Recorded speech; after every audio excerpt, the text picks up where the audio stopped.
Hi guys, welcome back. Thank you so much for being here. So greatly appreciated. Truly is.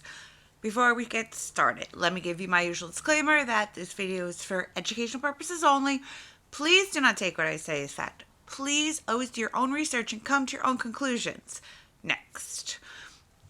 If you have not liked, subscribed, or commented yet, please consider doing so. It really helps me out and really appreciate it. Okay, so this is True Crime and Christmas Time, Day 3. All right, let me give you guys a trigger warning that this is an extremely difficult case to listen to.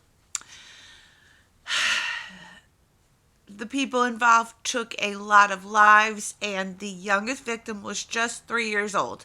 So please keep that in mind when deciding whether or not to move forward. If you think it's going to be too much, please click off. Please go watch a different video. Not day 2. Day 1. Day 1 you'll be good with. Or something, older than that. Day 2 is probably just as bad, if not worse. Okay. Today we're talking about Michelle Anderson. Michelle Anderson is the daughter that plots the Christmas Eve family massacre. And it's terrible.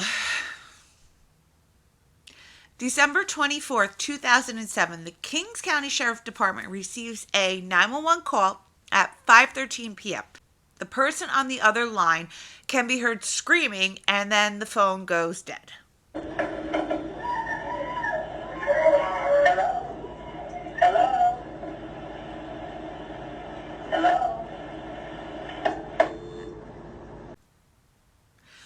The call was coming from the home of Wayne and Judy Anderson. The dispatcher would actually send police out for a welfare check, but when they arrive, the gate is locked and officers would choose to leave rather than to investigate the call any further.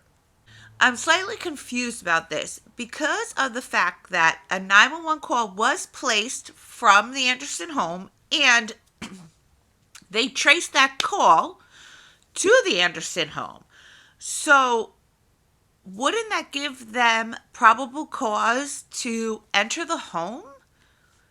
The call was placed from the Andersons' landline, so it wasn't even like it was placed from a cell phone. It was placed from a landline. Let me know if you know the answer to that. But they left. And the cause of the screams would not be known until 2 days later, when Judy's best friend and co-worker, Linda, and found the bodies of Judy and Judy's family sprawled out everywhere. There was a man on the floor that had been shot in the face, a woman on the floor leaning up against a love seat that had been shot, and a little boy under the woman that had been shot as well. So Judy runs to find, but meanwhile at this point, Judy doesn't know if the person responsible for this is still in the house or not. So Judy runs into a back bedroom and she ends up hiding and calling 911. When officers arrived, they found a fourth victim, a little girl wedged between a sofa and a coffee table, and she had been in the back of the head.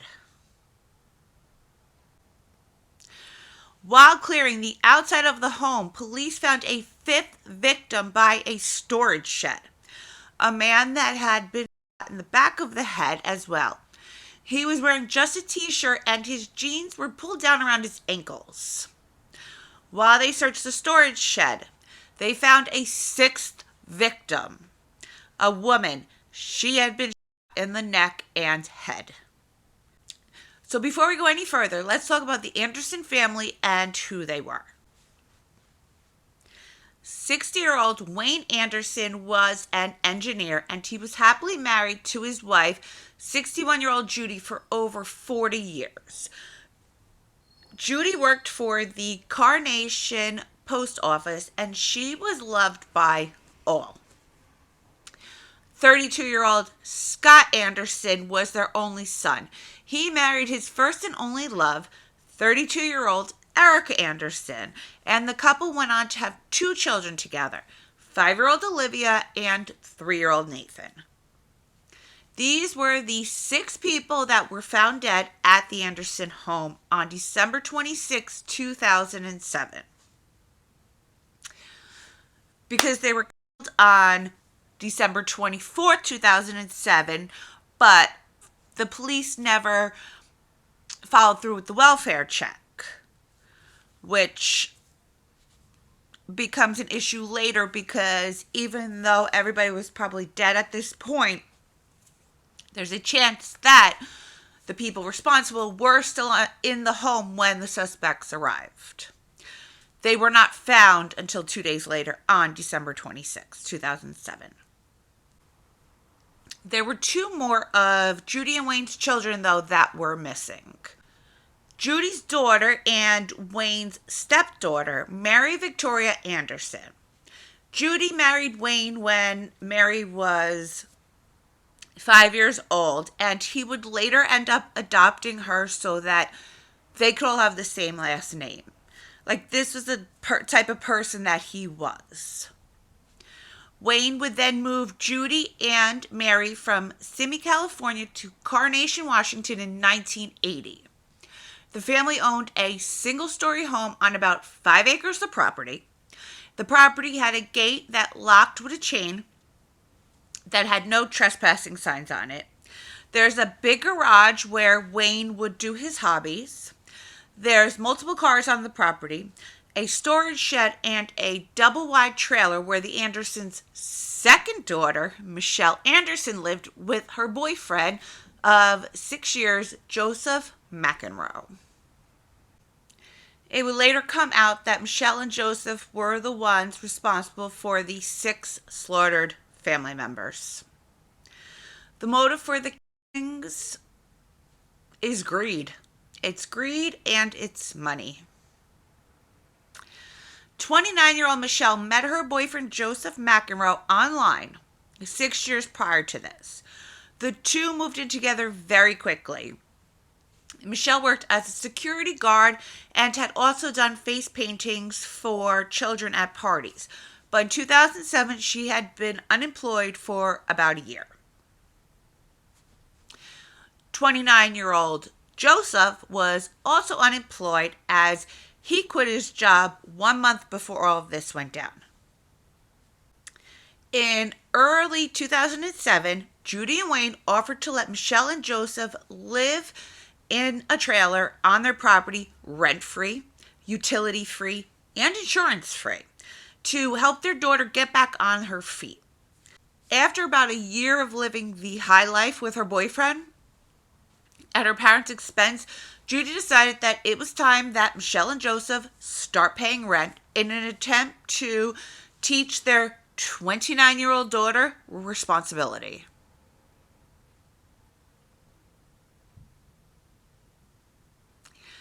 Which it would later come out that this was the motive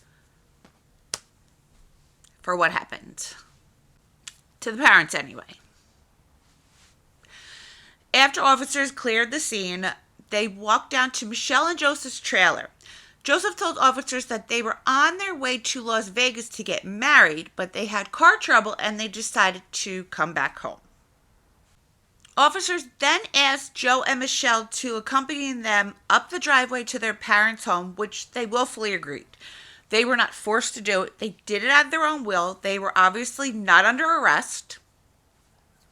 They agreed to do it, and they did it willfully. The entire time walking up the driveway to Judy and Wayne's home, which it's a long walk, neither Michelle nor Joseph asked what was going on or asked about the family. So police found that a little strange, but when they got to the home, officers kept them outside and didn't tell them about the murders because they needed statements from them. And they didn't want Michelle to freak out when she heard about her family. and not be able to give a clear statement because of it. Which, spoiler alert, that wouldn't have happened. They didn't know that at the time, though, in their defense. Still, neither Michelle nor Joseph asked what happened to the family and if the family was okay. I mean, there has to be a reason all of this is going on, and to be honest, wouldn't the first words out of your mouth be, I'm not telling you, Dick, unless you tell me where my family is and what's going on. Those would have been the first words out of my mouth. I'm not telling you, Dick, unless you tell me what's going on, where my family is, and if they're okay. But neither one of them ever asked. So, obviously knowing that something was completely off about this, officers pushed harder for answers. And it didn't take Michelle Anderson long to confess to the horror that she caused.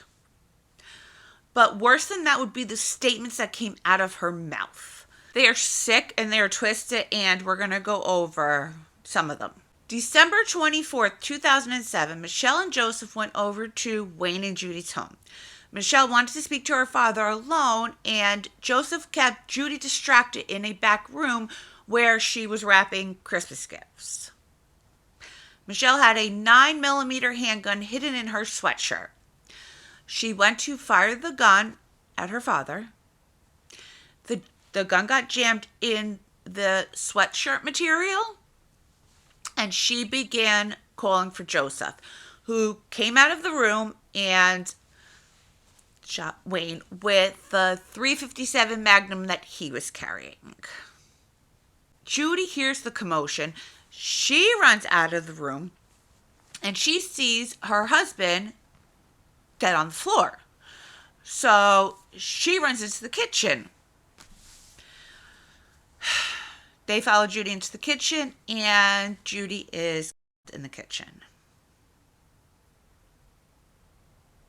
They would then spend the next hour dragging Wayne and Judy to the back storage shed and cleaning up the blood for the next round of family members that were coming, which would be Michelle's brother, his wife, and his 2 children, Scott, Erica, Olivia, and Nathan. Scott, Erica, Olivia, and Nathan arrived at approximately 5 p.m. They were sitting in the family room, hanging out, and the children were playing. When Scott asked where Mom and Dad were, Michelle told him that they were in the bathroom, which was kind of strange to me. I mean, I guess unless they had 2 bathrooms, otherwise, why would they be in the bathroom together on Christmas when their family was there? I mean, maybe they did that, but I would just think they would do that when when they were in private. I don't know. It seemed kind of weird. She then began arguing with her brother about how she lent him $40,000 and she was never paid back. Scott is then shot right in front of his wife and children. He stood up and tried to wrestle the gun away from her, fearing for his wife and kids. He fought hard, but in the end, he was no match for it. Erica was next. Michelle hated Erica, and the reason for hating her is a little creepy, if I'm being honest. It's very creepy, if I'm being honest, truthfully.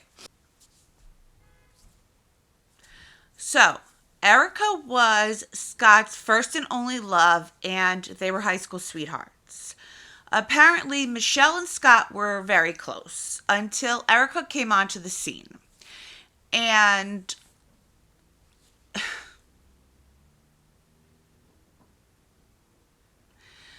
she harbored so much resentment for the fact that when Scott and Erica started dating, he stopped hanging out with his sister as much because he was in love.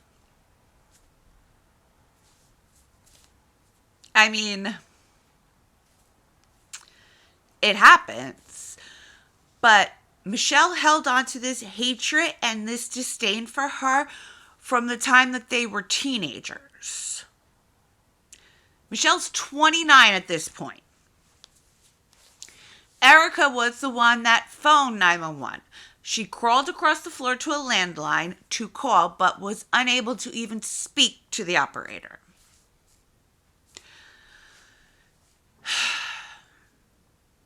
All right, we're going into the kids, just so you know. Okay? Next was little Olivia, who was trying to hide under her mommy's arm when she was killed.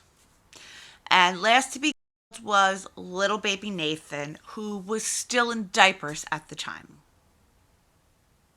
It is difficult to look at, but this recreation of the crime scene from that tragic night in 2007 gives jurors a chance to understand how the murders were carried out. Jurors sat within arm's length of the couches, the tables, blankets, and pillows, all preserved for more than 8 years. On the ground, a 2-scale photocopy of Wayne and Judy Anderson's actual floor.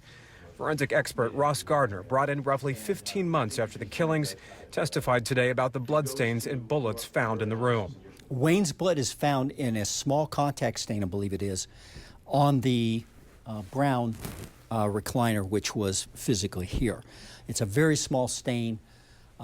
Beyond that, there is really no significant presence that I'm aware of Wayne or Judy's blood in this room. Michelle Anderson's parents, her brother and sister-in-law, and their children were gunned down in a surprise attack. Gardner believes 7 shots were fired in the living room after Wayne and Judy were killed in the kitchen. And at some point, the shooter had to reload. The bullet that was fired and wound that was suffered was from a .357 to Scott's chin.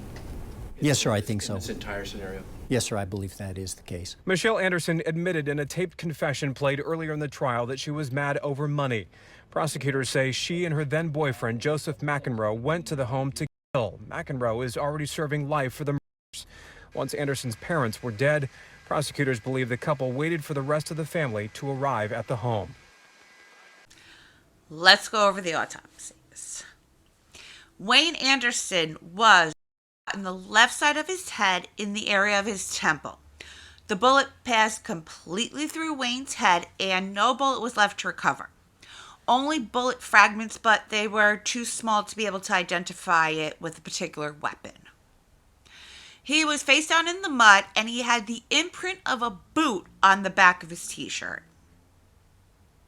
Judy Anderson, she suffered multiple gunshots. She was shot once in the left side of her neck from a downward angle as if someone was standing over her.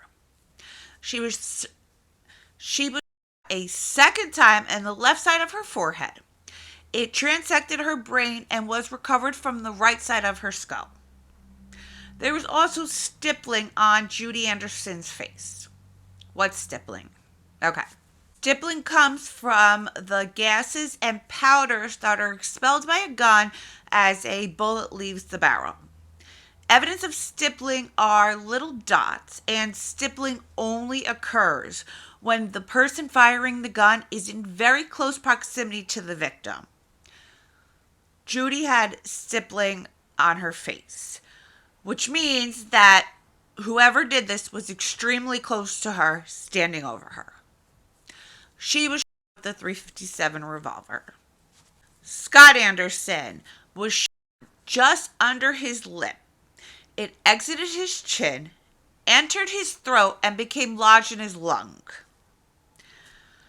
He was shot a second time in the front abdomen, and it passed completely through his body, and it got trapped in his t-shirt. Scott had a near contact wound on his abdomen, indicating that the gun was pressed right up against him when it was fired. Erica Anderson got it the worst, further strengthening the fact that Michelle hated her so very much. In the medical examiner's words, she was shot many, many, many, many times. One entered her right hip and exited her hip, transferred across her abdomen, and re-entered her left hip causing 5 bullet wounds from one single bullet. A second bullet entered her right abdomen and traveled from right to left and downward, then exited, causing 2 bullet holes. A third bullet entered between her ribs and was discovered inside her chest. A fourth bullet entered the left side of Erica's upper chest and exited just under her left armpit, creating 2 more bullet holes. A fifth bullet entered Erica's upper right chest and was discovered in her right lung. A sixth and final bullet entered Erica's forehead, almost directly between her eyes. The bullet traveled from left to right downward and was recovered inside her head. There was also stippling around her face from the 6th bullet, indicating that the person was up close to Erica when they shot that particular shot. Okay, we're going to do Olivia and Nathan. So, feel free to skip ahead, guys. Olivia had been shot twice and she suffered 5 gunshot wounds. One to her abdomen that passed completely through her body and came out her back. She had a grazing wound to her wrist and a gunshot wound to the back of her head. It exited her forehead and was recovered from a heating duct. And little baby Nathan. Nathan was shot once in his left temple and it exited the right side of his head. There was also stippling around baby Nathan's face. There was a minimum of 16 bullets fired by Michelle and Joseph that day, and the victims were shot a total of 14 times combined. While being interviewed, Michelle would tell detectives, quote, "I hated these people to be like trash, and I turned into trash." That's right there. "I wanted my mom, brother, and dad to die because they abused me over the years. I wasted my life because of these a-holes. It's not fair." End quote. When officers asked her why she killed the kids if Wayne, Judy, Scott, and Erica were already dead, she said because in her view, the children would be scarred forever having witnessed what they witnessed, and because the children had seen who done it. Saying, quote, "It's like a combination of not wanting them to live with these memories and not wanting witnesses." End quote. She described the shooting of 3-year-old Nathan, who's not only 3 years old, but her nephew, saying, quote, "Nathan looked like he knew that he was going to die and he was accepting of it." End quote. She went on to describe the murder of Olivia and Nathan, saying, quote, "They were clinging to their mom screaming." End quote.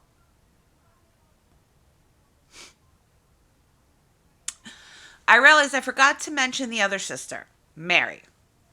Mary was supposed to be there that night with her children, but she fell ill and she didn't want to spread her germs, so she stayed home. The day before the murders, though, Mary called her mom, who was shopping with Michelle in Target at the time. Michelle had been ignoring her sister's calls for the last 3 months. But while Mom was on the phone with Mary, Michelle apologized for ignoring her and then asked if she was coming for Christmas Eve. Knowing what we know now, if Mary didn't get sick, her and her children would have been victims of Michelle as well. I imagine that she's so incredibly grateful, but at the same time, she must have such awful survivor's guilt. And it's just tragic. You'll have a lot of time to think about it. A rare show of emotion from Michelle Anderson as she is confronted in court by her own sister. I want you to know that we loved you so much. You know the truth. It destroyed me. Mary Victoria Anderson would likely have been That Christmas Eve back in 2007 as well, but she couldn't make it to her parents' Carnation house that night. Her mother, father, brother, sister-in-law, niece, and nephew did. Pam Mantle was the mother and grandmother to 3 of those precious souls. I just am brokenhearted. Every day I miss those 6 people. And I know our lives will never be the same. Anderson masterminded the massacre, convincing her boyfriend, Joseph McEnroe, to kill her family over perceived financial problems and because her parents wanted the two to start paying them rent. Seemingly insignificant issues to warrant such a horrific crime. I'm glad that the death penalty was taken off the table because I really feel that life in prison is going to be a lot harsher of a punishment. After nearly 8.5 agonizing years, this case is finally finished. But for loved ones of the dead, it will likely never be over. It's been really hard to go on because you're afraid that your kids are not going to be remembered, and I hope they just put the devil to rest. At the King County Courthouse, Eric Wilkinson, King 5 News. During trial, Joseph's family took the stand to tell the jury about the tough life that he endured and about what a good person he used to be before he slaughtered 6 people, including 2 babies, one who was still in diapers at the time. Joe didn't seem like a person that would do that. Shawn Johnson didn't believe it when she heard her firstborn had gunned down 6 people in Carnation on Christmas Eve 2007. Why are you testifying here? Because I love Joe. Joe McEnroe's recent conviction of 6 counts of first-degree murder didn't change that. I'm still proud of him as a man he was. And this was just a fluke. Defense attorneys are trying to earn the empathy of jurors, deciding if McEnroe is sentenced to death or life in prison. They portrayed a childhood in which McEnroe raised his 3 younger siblings, and his mom made bad choices in men, including one she married. From 15 till I was almost 20, I was molested, and I buried his child. The penalty phase pitted sisters against each other, with McEnroe's mom denying she was verbally or physically abused. She was hard on him. She was very hard on him. His aunt testified Johnson would hit her oldest and call the kids maggots when mad. Didn't feel the warmth that you would normally feel. I had more warmth for him. Others argued motive. He was protecting and supporting his then-girlfriend Michelle Anderson when he shot her entire family. How could he? That's not my brother, you know? The defense is trying to prove that McEnroe would do anything to please his mother, too, and protect his siblings from a mom more focused on dating or working 2 jobs than her kids. Joe would pretty much do what Mom said. The kids went to Joe for information. He was like the foster dad in the house. McEnroe waved to his mom as she left court, her only appearance during her son's 3-month trial. In the end, the jury, just like myself, didn't give a crap about the person he used to be. And they sentenced him to life in prison with no chance of parole. Michelle Anderson was also sentenced to life in prison, and neither one of them will be missed. The world is a much safer place now. Okay, guys, if you're still here, thank you, thank you, thank you. I love you so, so, so very much. Let me know what you're thinking about this true crime at Christmas time bit. If you have any case suggestions, please email me, harding527@yahoo.com. And if you have not liked, subscribed, or commented yet, please consider doing so. It really, really means a lot to me. Please. And until next time, stay safe out there.